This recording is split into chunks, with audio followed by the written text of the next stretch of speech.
All right. Welcome to Virtual TrekCon 6. Woohoo, woohoo. I can't believe it's 6 already. I know.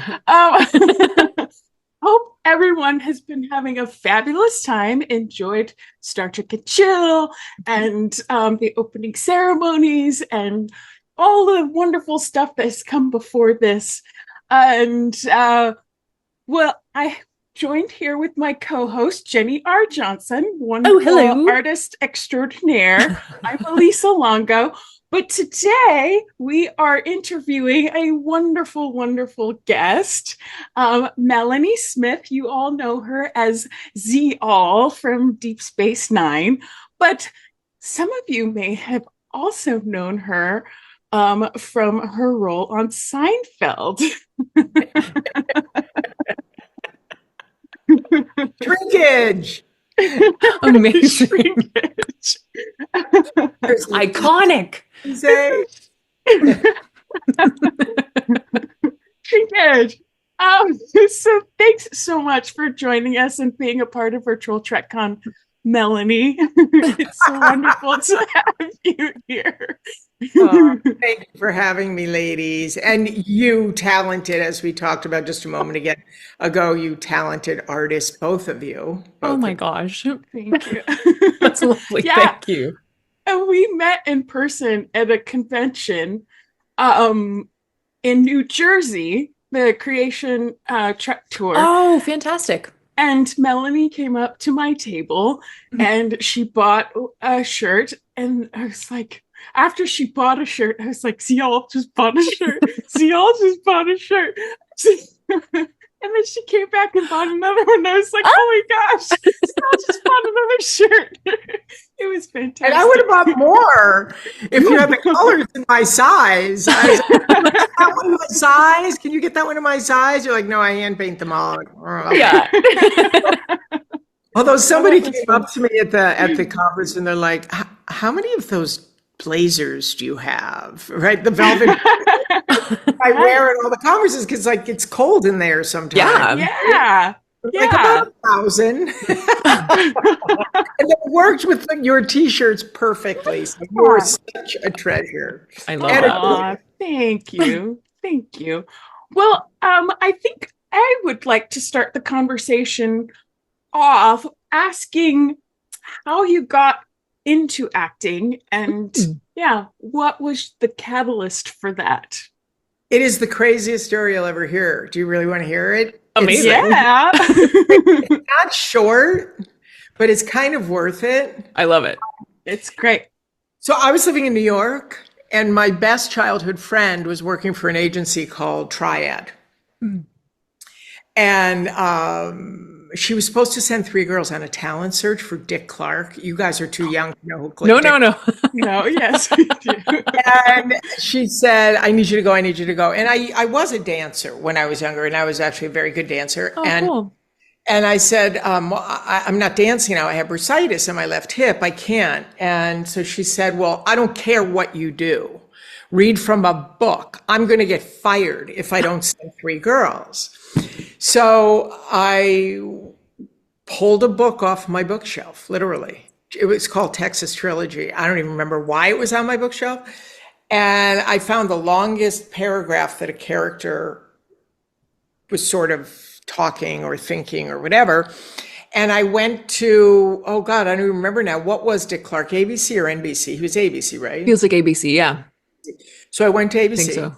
And there were thousands, like 5,000-6,000 girls there. And I was like, great, I'm just going to sign in. I'm just going to read from the book. I'm going to get out of there. And then she won't get fired. So I read from the book and I was about to leave. And the judges were Dick Clark, Mary Jo Slater, Christian's mom. Oh, yep. Mary Lynn Henry, who was head of casting for ABC. And they said, could you come over here for a second? And I was like, oh, what's up? And they said, we'd like you to see this acting coach and we'd like you to see this photographer. And I was like, why? Like, I gotta go home. Because you're making it to the next round. So I get home and I call my friend Lisa and I'm like, what the did you get into? I don't think I can afford this thing, right? So I go back. I'll shorten it a bit. I had to go back a couple times. She's like, you can't drop out of this. So finally, it was down to, I think, like the top 25. Only 10 were making it on air. And it was a big prize. It was like $500,000 and a film contract and it was a televised talent search. Oh my God. So I go, maybe it was the top 100. And we go to this, like, I want to say it was like New York City Ballet's rehearsal space or something. And these major film stars were there. They were judging it. And there was like a bathing suit competition. And I was standing like this, like, oh my God, what am I doing? This is so bananas. So the next day, my boyfriend calls me and he says, did you see the New York Post? And I'm like, no. He goes, get the New York Post. And I go, and I'm on the front page of the New York Post, like this. And it says, Melanie Smith, she's got the right stuff. And the next thing I know, these casting directors are calling me in. Alice has me send out 25 headshots to 25 of the top agents. They all call me in. I have to go back and read monologues for them. I'm serious. Like, my resume says Melanie Smith, 5'5", hazel eyes. That was on my resume. There, that was it. So there was a monologue I would do. It was from Mademoiselle Cologne. And at the end of the monologue, she says to her husband, you have no idea how uncomplicated life is without you in it, right? And you were supposed to leave and go sit in the waiting room to see what the agents, your feedback, they'd call you back in. But I got in a cab each interview and I went home because I figured if they liked me, they'd find me. And if they didn't, I didn't want to hear it, right? So all 25 agents called me to sign me. And then... Wow. Yeah, and I went to meet with the agent that I was signing with, and they were giving me this like talk. They were so serious. They were like parents. I was young. I was in my early 20s. They're like, you just have to understand, you're going to have to work for free. It's going to take years. And I go, here's the deal. I don't work for free, and you have 3 months. That's it. And within 3 months, I had 2 feature films and As the World Turns, which I starred on for 4 years. Amazing. Oh my God. Literally. So when I got As the World Turns, I started filming my first day. And I got through like the first week, and you film the week before, and you film a whole script in one day, which is bananas, right? And so I get through and I see my first episode on air, and I go, oh my God, I am so bad. I don't know how to act. So I call Neighborhood Playhouse, which is a conservatory in New York, and I go and I meet with them, and I'm like, you don't understand. You have to help me. I don't know how to act, and I have a 3.5-year contract with CBS, and I am on every day. Like I have the biggest storylines on there, and they put together a program for me. And I'm very proud of this. I worked so hard, and by like my second year, I had been nominated for Most Outstanding Heroine, Best Actor, and I won a People's Choice, Most Valuable Performer. And I was like, the pride in that is not getting. It's like taking it seriously, and that's right. That's in some ways my philosophy on life. Like the universe doesn't always pick who's qualified, but it will always give you the opportunity to qualify who it picks, right? Like if you have opportunity, never say you're not ready. Just say yes and then figure it out. I love that. That's awesome. Honestly, that became my career for over 20 some years. Yeah. I became very, very successful. I turned down more roles than I accepted, but I worked for 20 years. And I got to tell you, that is all because I just said yes. And I really wanted to say no. I'm like, I know nothing about this. Oh, So that's a spiritual story, by the way. That's a very Yeah, spiritual story. yeah. absolutely. Yeah. Wow.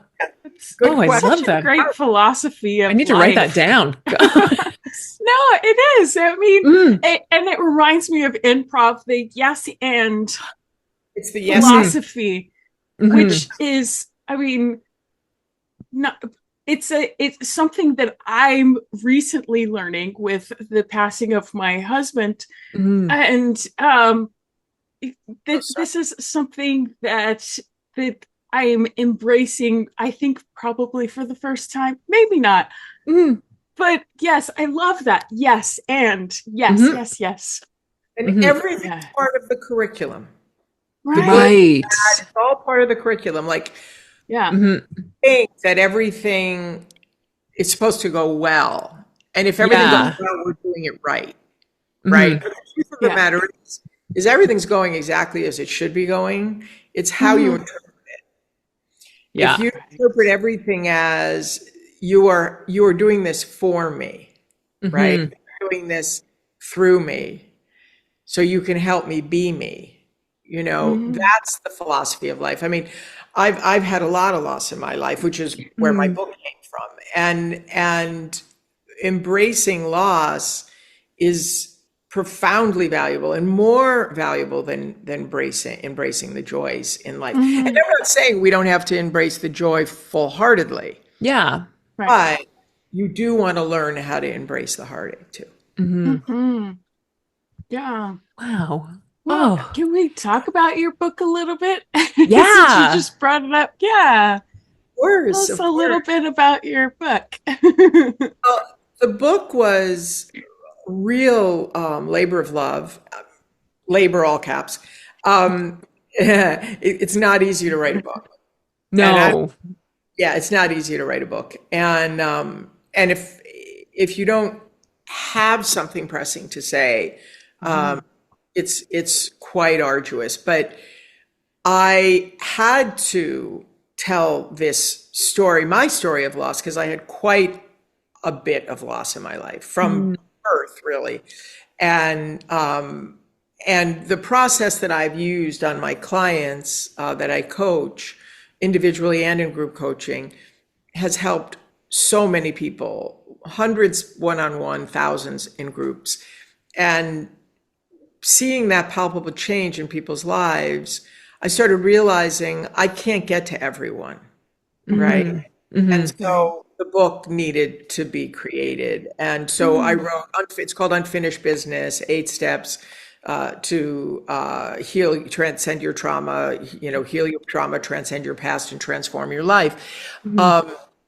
That that was such, it literally sort of downloaded to me. Oh, I Mhm. love that. Yeah. My Yeah. husband says, like, I don't know how you sat like that because I don't have that personality. I don't have a personality that can sit still, let alone at a computer Mhm. Mhm. every day for 6 to 8 hours. Yeah. And once Mhm. the book downloaded, I never sat like that again, Oh, wow. Wow. right? I didn't do it Yeah. before. I haven't done it since. Mhm. You know that was a mission that my spirit kind of had to bring into the world. So yeah. Mhm. Mhm. And I've the feedback has been beautiful, and it's gotten all 5-star reviews, which has been wonderful. Nice. Yeah, so it was very special. Mhm. And then I kind of felt everything go like you don't have to do that again. But Oh. I think Mhm. we did talk a little bit about that, right, at the Mhm. convention about the book and Yeah. Yeah. Well, it. and also you did an interview with the Seventh Rule reviewing the last episode that Ziyal was in. Mhm. And I think we talked a little bit about it then as well. But Yeah, it's a good refresher for everyone. So go look for her book. Yeah. yeah, it's fun. It's really fun. So yeah. Mhm. Oh, that's wonderful. Wow. Yeah. Oh. Well, you guys are creative, so you're not creative. Yeah. You Yeah. know, Yeah. and It's as true. you get older, as an actress, as you get older, Mm, the roles are fewer and far sure. farther, Hmm. and the ones you really want to play are not right. Right. There's definitely roles out there for older women, but a lot of them you just don't want to play. You know, Yeah. they're just Yeah. Is is there a role that out there that you haven't played yet that you kind of would jump back into acting for? Mm. um, there are shows. Would I have loved to have been on Succession? Hell yeah. Right. Yeah. I mean, talk Yeah. show, Yeah. about a show. I mean, the acting. Oh, sorry if I don't know how to turn that off, but It's Oh, um, okay. the acting and the writing on that show, or maybe The Bear. ooh, Oh yeah. yeah. Hmm. Hmm. Not Hmm. sure which role I would have played in that. Oh, Jamie Lee Curtis's role. Oh, yeah. Of Best course. acting she's ever done, and I love Jamie Lee Oh, Curtis. she's Um, Yeah, incredible. she was she is. incredible, and like on Succession, Hmm. any role, I don't give a shit. Yeah. I would, I would have played Logan if I could have. Amazing. So many of my Amazing. favorite actors, Jeremy's Hmm. an Oscar now. So, but Right? yes, roles like that, I think Yeah. I would have, Amy Adams in Hillbilly Elegy. There's some Mm. Hmm. really incredible roles that have been played by women recently, younger, Yeah. you know. Yeah. Yeah. Did So you Starsh. find, oh, sorry, go ahead. No, go ahead. No, go Just, ahead. just, yeah. Did you find sort of transitioning out of acting? Did you find because I mean, it wasn't your original plan, right? Like, did you find the transition to doing something else? Was that like a painful transition, or were you kind of like, did it sort of feel organic to you? Like, did it? I think because it was my choice to leave Mm, acting and raise my yeah, child, and I had a lot of other tools kind of in my tool belt. I right. was an advanced yogi, and I did have my cert to teach. And I had been immersed in the spiritual healing bioenergetic world for so long Hmm. that it felt very on track for me because my next adventure, right, Hmm. was to open a wellness center. Right. Mm. I had that for quite a long time. I think that was one of the most profoundly powerful parts of my life, Oh, to great. Wow. Yeah. create and to produce product, Mm, Yeah. trainings and so on and so forth for people seeking to live at a higher level. And yeah. Yeah. so, in a lot of ways when you're on mission, Hmm. like I always say, when you hit mission, you just get on your tracks and they're greased, right? Hmm. Yeah. When you're off mission, like there's a lot more friction. And Hmm. when I opened Yogaphoria, which was my wellness center, I mean, we opened to standing room only, which Wow. nuts. And I didn't think that was going to happen because all the press that we had put together for that Hmm. was overshadowed because there had been a police officer killed. Oh gosh. Yeah. And it took over the news. So everything that was Mhm. supposed to happen to push the opening of my studio just went away. And I was like, Hmm. Hmm. oh, what's going to happen now? And again, see, this is like divine order. Right. Oprah's producers called and they said, Wow. you were our favorite episode on Seinfeld. We're doing Ah! reunion Thursday. Can we? Oh my God. And I was like, sure. But could you do me a favor? Let the Hmm. networks know what I'm doing. And then Yeah. they all even did like a 10-minute piece on my opening Oh my and God. just open to standing room only. And then within, I don't know, and this was pre Facebook, Hmm. we Hmm. had within 6 months, we had like 30,000 in our unique customers just coming through the door. So that was an incredible journey too. So there's a couple of answers to that. I think professionally, I moved into something that was very meaningful for me. Yeah. But the business does do some weird stuff to your head. Right. It makes you think things about yourself in life that aren't they're not only not true, they're not useful. Right. Like it's not useful to think that, to be put on a pedestal, right? Right. For you in any way. It's useful to get like a table faster, Yeah. right? Or to get like an extra glass of wine in first class airline. Yes. Right? Sure, but not really useful. It becomes, I think, a sort of weight if you don't know well. I mean, look at people who come off of series and sort of never work again, Right. go into this like decline. Yeah. Yeah. But it's like, no, it's just change your archetype, find who else you can be. There's so many parts to us, live through all of them. Right. Right. Yeah.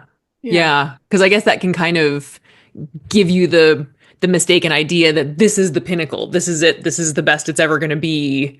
Right. And then if it ends, then what's next? Yeah. Like- and do you want to find yourself singing in a grocery store? Yeah. Right. Or do you want to learn something new? Yeah. Right. Something new. Yeah. Oh, I have Right. goosebumps. Or- Yeah. It Look gives at you the some- illusion this is what success is supposed to look like. And if you haven't gotten this ideology, then you're doing something wrong, when successes are what we make of it. 100%. Yeah. And how we perceive it. Right. Yeah. Right. People say to me, like, you left the business? Why would you do that? Mm. I had a child. And Yeah. my child, who's extraordinary, needed me as a mother. And I knew it Yeah. in the depth of my soul. Well, do you regret it? Why would I regret it? Mhm. Now, if I didn't leave and my son was an asshole, Huh. Right. but my son is Yeah. extraordinary. And I know it's because I was there for him. Not to say that everybody needs to be there every day for their son, but my relationship with my son was very organically that. Mm.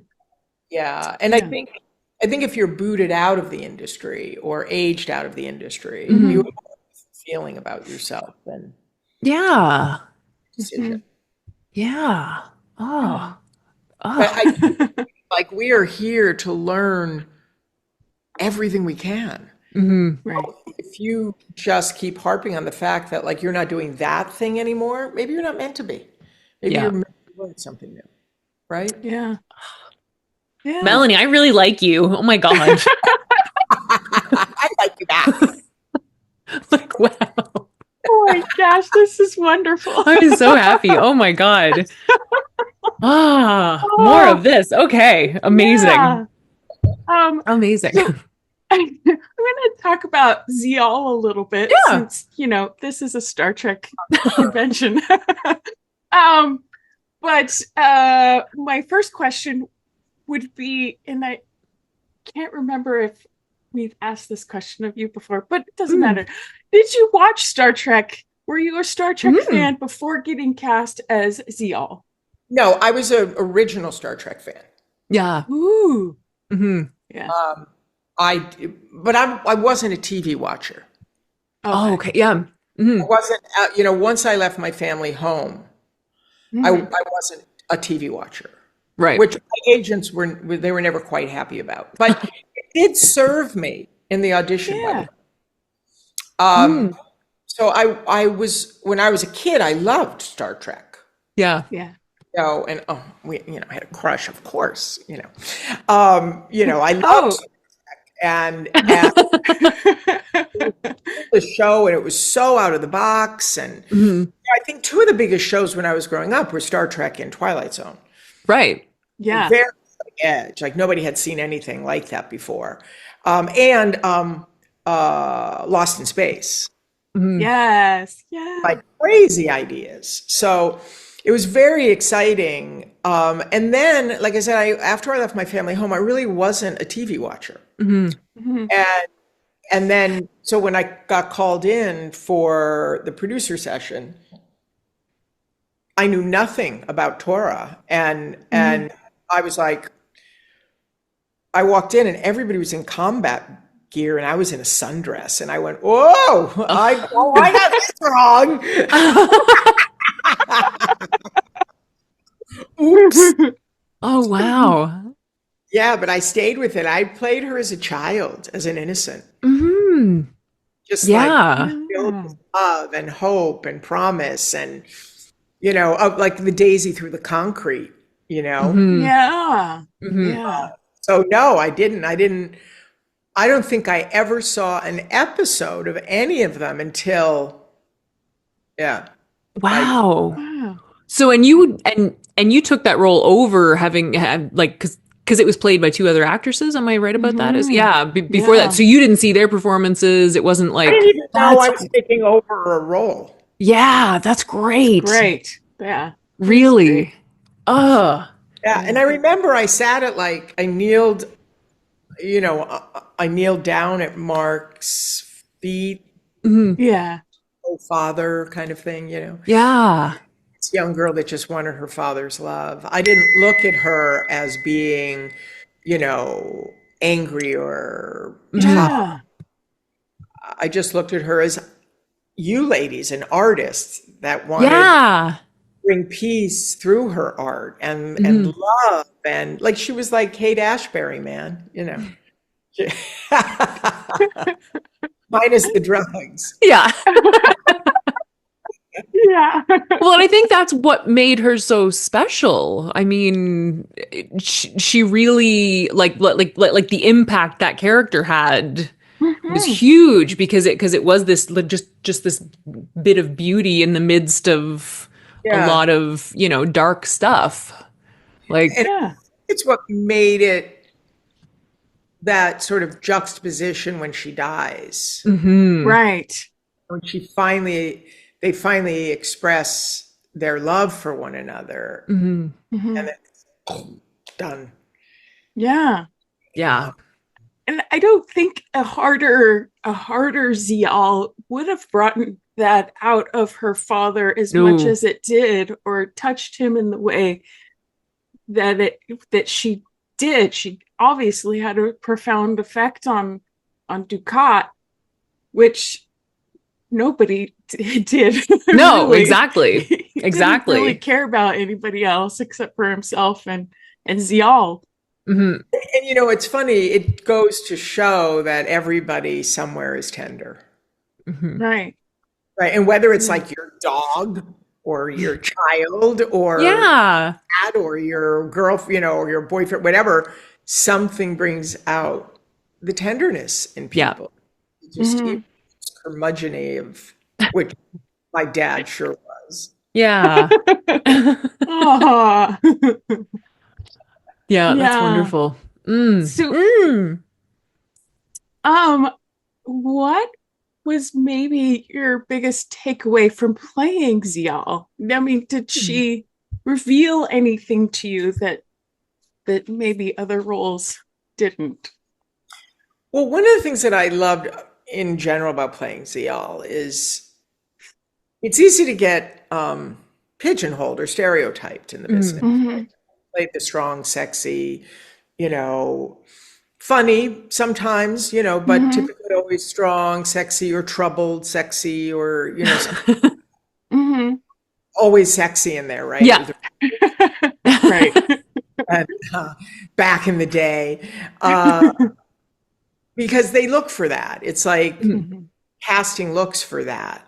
They Right. say the four stages of an actress is like,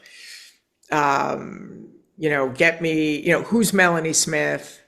Get me Melanie Smith. Mhm. Get me a Hmm. young Melanie Smith. Who's Melanie Smith, right? Yeah. Yeah. Mhm. So there's always something that like that's the girl that plays that. And so Yeah. playing, and I imagine anybody on Star Trek, I'm not just saying it's only for someone like Ziyal, but it gave me the freedom to feel different parts of myself. But also it gave me the freedom to think, what if I wasn't human? Right. Right? Like, Yeah. where do I have sensations from? Is it a human experience? I mean, I'm not even speaking a language that I know sometimes, like, what's Ramufta? Right. We meet for dinner, but what is it, right? Yeah. Vedic name. I mean, what is that? But that's why, by the way, the dialogue is hard to remember. Because Yeah. it's not always like just a straight, it was like me memorizing my high school boyfriend's last name, how to spell it. So it was like learning how to spell Mississippi, Yeah. They're just over and over, MISSI, SSIPPI, Yeah. So I can spell it. So, things like that in the scripts would throw you. But playing Torres Ziyal it gave me an opportunity to be limitless and to just, think about everything from a very different perspective than what we experience on the earth. Yeah. We have such finite ideas of things, but you didn't have to have it in that role. You could, you could get excited about things that weren't even worthy of it. So it was fun. It was really fun. And it was a shame that the makeup was that hard on me. Did it do damage? It gave me really bad headaches. Oh gosh. Burned. The wig was heavy. It was laborious for me. It didn't. Wow. It was not easy, which is why I was like, oh, kill me, but it was a shame because I really not only did I enjoy the character, but it's a wonderful cast of people. Yeah. Very true thespians. Yeah. You can't just walk on to shows like Star Trek because you're pretty. Yeah. Right. You have to have a theatrical quality, which is really lovely. Yeah. Speaking of that, I know, Michael Dorn talked about coming onto the Deep Space Nine set from TNG and it being, because TNG was this like jokey, hilarious, and they were always like, goofing off. And then he went on to Deep Space Nine and it was like, he was like, oh, we're like serious here. This is Experian. You know what I mean? There's yeah. Experian vibe to it. Yeah. So you had the benefit of getting to come back a few times. So did you find like initially was it very serious, or did you? I guess I didn't have any other Star Trek to compare it to.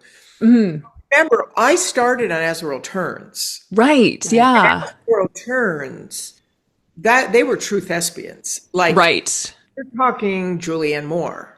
Yeah. You're talking Billy Fichtner. You were talking Marissa Tomei, Meg Ryan. Yeah. We had, Liz Hubbard, Larry Brigman, Frost. And they're working. Like they are going from winning Tonys to, winning Emmys. And like, you don't mess up there. Don't mess up there. And I mean that. Like, once because you're new, you learn very fast. You don't mess up again. And it's not because you're going to get fired. It's because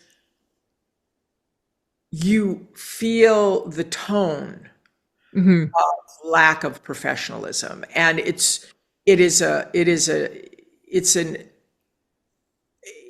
like coming into contact with the deepest level of disrespect. Like you realize you are at the root of disrespect and it feels horrible. Like when I was on World Turns, there were a few of us that became the A team.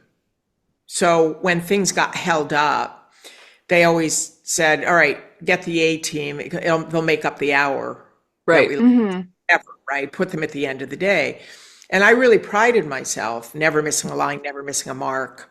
right? Doing a costume change in 25 minutes, coming out. Like Yeah. that was like production value in a way. Yep. Yeah. That made it more live than the live it was. Yeah. Because it was recorded, but it was very much, it was 3 cameras. So we played the scene straight through, you know, Yeah. it wasn't quarter of a page, you know, fourth of a page. Yes. It wasn't like 7 different camera angles. You just went straight through. So I learned on that set, working with these great thespians, seriously, you know your stuff or go home. Amazing. And if you didn't know your stuff more than once, and I have to say, like, I never didn't know my lines from the day one. I never didn't know none of that. But I did not, as I made clear earlier, I didn't know how to act that well at the beginning. Right. That's why I think I put so much pressure on myself. Because I was mirrored back was people who did great work. Right. And I had to reach that level. So going on to Deep Space Nine, you know, and working with Andrew, who I had done, Yeah. I didn't realize. I did Trancers 3 with Andrew. Oh, no way. Oh. And I knew then that he was like legit. Yeah. And it's like such a professional and such a kind soul. I was really blessed to work with him.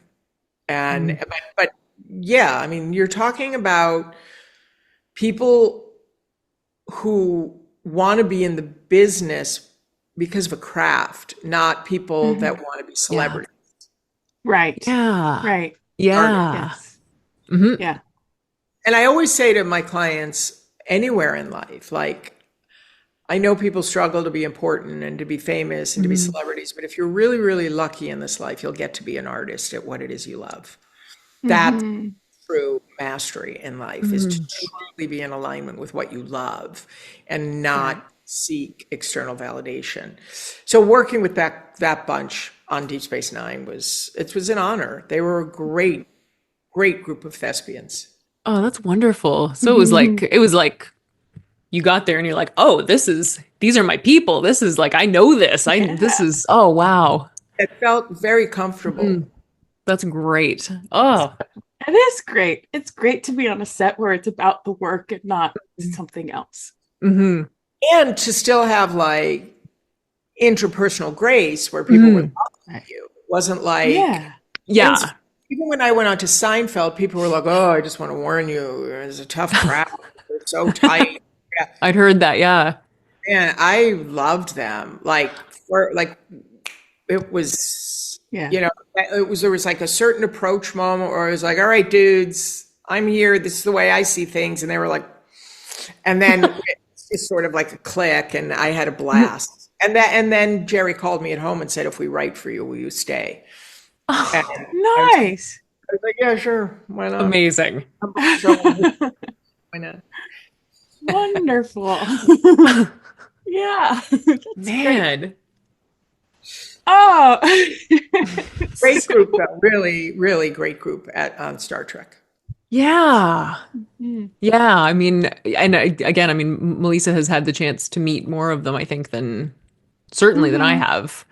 But yeah, by all accounts, just the loveliest group of people. Yeah. Well, yeah, because Aaron Nog on Deep Space Nine was my late husband. So the cast has been incredible in it. I don't know. I feel very fortunate to know these people and to have had any sort of relationship with them because they are so genuine and giving in their time and their empathy and love. So, and you're included in that. I don't know how Deep Space Nine managed to do that, but it's such a wonderful cast of people, just not only on screen, because you're also amazingly talented, but off screen especially. Yeah, and you know, I didn't get to work with the cast in its entirety. Yeah. Right. which is what happens in all shows. Of course. Yeah. You don't, Mhm. there were people that I worked on every show that I never even got to say hello to. Yeah. People think you're all there together, right? It just kind of looks like, but it's not really like that. I mean, I think when you're on shows for years, Mhm. you do things together that aren't even on air, right? Yeah. Mhm. And things like that. But yeah, it's a blessing. I was really blessed in the years that I was in the industry to always work on shows that had a level of respect, Mhm. and people admired the shows for Mhm. different reasons, Yeah. and they were top notch. I was very, very blessed to When you have that. talked, oh, sorry, But when you talked about how you turned down more than you accepted, did that Yeah. play a factor in that? Like, yeah, I mean, like there were some shows that I thought that they were going to put questionable messaging into the world. mm, Uh, Mhm. you know, I, I watch shows today, probably 70 to 80% of them that I would have mhm. turned down because Oh, wow. I just, I don't think they're dignified. I think, Mhm. Right. my friends will say like, you have the morals of a general, and I can't live against them. So Mhm. if I think I'm going to be the messenger of something that I don't believe in, that's a Mhm. responsibility. Yeah. Right. Stop it from going out into the world, Mhm. but I don't have to contribute to it. So, Yeah. Right. yeah, and just sometimes, my agents would say to me sometimes, will you just go meet with them? And I'd say, no, Mhm. I don't want to do the show. Yeah. Mhm. At the script. Well, maybe they'll write around you, and well, maybe they will, but the whole theory of the show, Yeah. say it's like misogynistic, right? I don't want Right. that. Yeah. Or, there are shows that really change the way women look at themselves today. And I Mhm. don't know, I Right. just, yeah, that I would rather do a show that was really meaningful to me, that was less Yeah. than a show, right, Mhm. that I don't know, just stands for something that goes against Mhm. what my spirit believes, Yeah. for monetary gain. So yeah, Mhm. and Which is believe so me, my important. agents were not happy with me. I bet. I They bet. weren't happy with me when I left. Yeah. It's a They're Yeah. long like, sorry, time. what? It takes a long time to get to a place in the industry where you're offered things. Right. Yeah. And my agents were like, "What are you doing?" And I was like, "I need to raise my son. Mhm. Yeah. Like I Mhm. will never do anything more important than this." So. Yeah. And I never Mm. really had the impetus to get back into the flow of it. Casting Mhm. directors have come up to me at this Star Trek conventions a few times and said, like, would you come back into the industry if the right Yeah. role? And I said, Yeah. right there, those are the key words, the right The role. right role. And Right. Mhm. so like I said, if you're coming to me and saying, Succession, I'll take the Yeah. call. Not Yeah. that Yeah. anything down my door, don't get me wrong, but I'm blessed that I don't need anyone to right, Mhm. like I created a life where I can live a life of joy and choose what it is that I create in the world. Yeah. Oh. Yay. Love that. Oh. So, how would people find you, and what are you doing Mm. now? And where would people find you working Yeah. on what are you working on now? So, so two things. I had just released a jazz album that I recorded with Oh my Oh, gosh. yeah. yeah, and it was up for So Grammy fun. consideration. Um, but that was with some of really the most unbelievable musicians, the same musicians who won the Grammy for Gaga and Tony Bennett's album. Oh my God. Wow. So finished that, and that's been really a beautiful, something to add to my coffers, which was really Hmm. fun. But you can find all of the stuff, the book, the album, and my work today. I work one-on-one, I work group coaching programs. I'm putting together some trainings to train people, but my website is workwithmelaniesmith.com. And you can also follow me on Instagram, Melanie Smith Official. I can't get onto my Facebook account anymore, so I'm I don't care about, I care about people. I don't care about social media very much. Right. And I almost swim against it a little bit. Sure. I don't want to. Somebody was saying, oh my God, today somebody sent me a meme, or is that what they're called? When it's like, is that a meme? Either a meme or a GIF. If it's so moving, it's not it's a loop, but it was like a video of someone talking about the original Star Trek. And he said, do you remember when they landed on the planet and they found a computer and they thought it was God? Yeah. And he's like, he's like, and today it's algorithm, and the algorithm did this, and the algorithm brought me that. And right, I don't do that. I'm just sort of, I'm available on Instagram. I answer all of my messages on Instagram. Oh, good for you. Yeah, I know. I just, but I am somehow booted off my Facebook account. Oh gosh, yeah. They need all these they need more data on me to let me in, and I'm like, I don't know, Mark. Yeah. So Melanie Smith Official on Instagram. I am on LinkedIn. I don't think I've ever been on it. And, Me too. Same. yeah, I mean, I have no idea what that platform is about. I am not on. I think I had a Twitter account, but I haven't even looked at it since it's been Twitter. But I am on Instagram, Melanie Smith Official, and workwithmelaniesmith.com. Awesome. So, Nice. find me. And we will put the link to your website in the description box below, as well as the link to the next video in the description box below. So stay tuned for that. I think we have a few more minutes left to play here. Well, what do you want to know? Everything. Are you an artist? I mean, you have kind of an artist eye. So do you draw, paint, do any kind of... Wish I do have an artist's eye. I just don't, I can see art, I can't paint it. I can hear music, I can't play it. Right. I have the soul of an artist. Clearly. If I took some lessons, I'd get better, but I'm not a natural.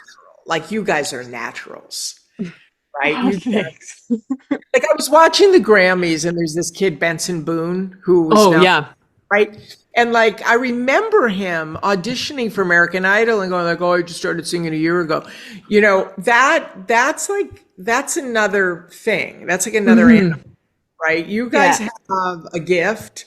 I could sort of skididdle around the world of truck, but it would not be anything worth mentioning. Or showing. So what do you? What's your what's your thing that lights you up? What's your this is something I'm asking people lately. Love that. The human condition. My art is helping people find their mastery. Oh, that is what I love. Every day I get to sit with people who truly want, I always say there is a life of meaning living under the one you're living right now, if you're feeling that whole. And so my work with people is to get them on track to their true authentic life so that they have a life mastery. I am so blessed that if you were to fly over my life, you wouldn't know when I was working or playing. You couldn't tell.